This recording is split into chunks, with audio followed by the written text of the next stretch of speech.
Now let's take up the new lesson of first PUC physics, motion in a plane. To understand this lesson, we need to understand, or we have to have the knowledge of scalars and vectors, especially vectors. So let's begin with the basic definition of scalars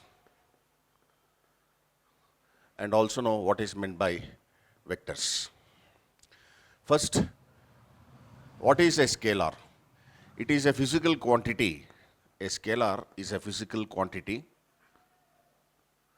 which has only magnitude. It has only magnitude and it does not deal with any sense of direction. Say for example, time is a scalar quantity. Mass is a scalar quantity. Now to understand the concept of scalars which have only magnitude, which is directionless, what do you mean by this? See, for example, you go to a grocery shop, you purchase 5 kilos of rice, 5 kgs of rice. You can receive the rice from any direction. You don't ask the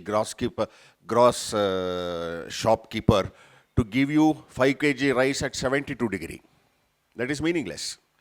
He can give you at 10 degree or 90 degree or whatever it is. So here only mass of rice counts. The direction from which you receive this 5 kgs of rice doesn't matter at all. So you can say mass is a scalar quantity. Similarly, time. What is the time now? The time now is 10 o'clock. At what angle? Meaningless. Direction is meaningless here.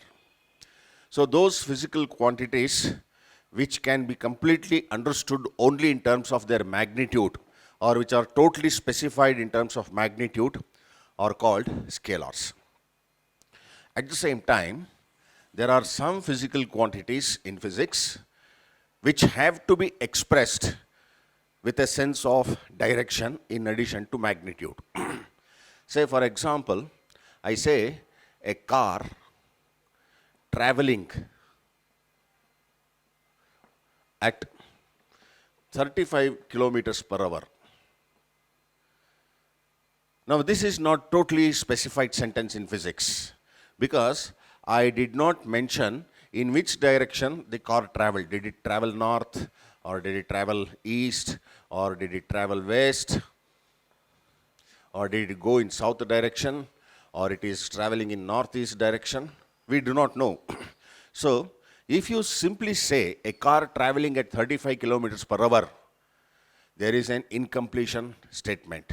You should say a car traveling at 35 kilometers per hour in northeast direction. Now it is specified. So how is a vector specified? The specification of a vector is magnitude. First is magnitude, that is 35 kilometers per hour, and direction.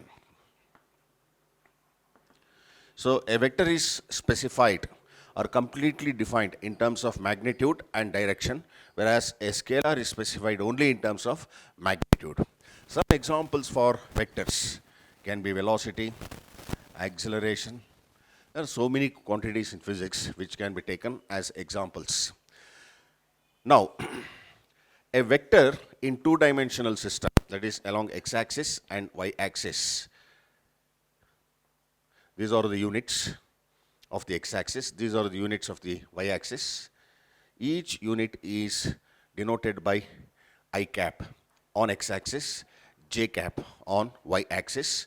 And in three-dimensional system, each unit on x-axis is denoted by I cap. Each unit on y-axis is denoted by j cap. And each unit on z-axis is denoted by k cap. And they are called unit vectors or base vectors. What are base vectors?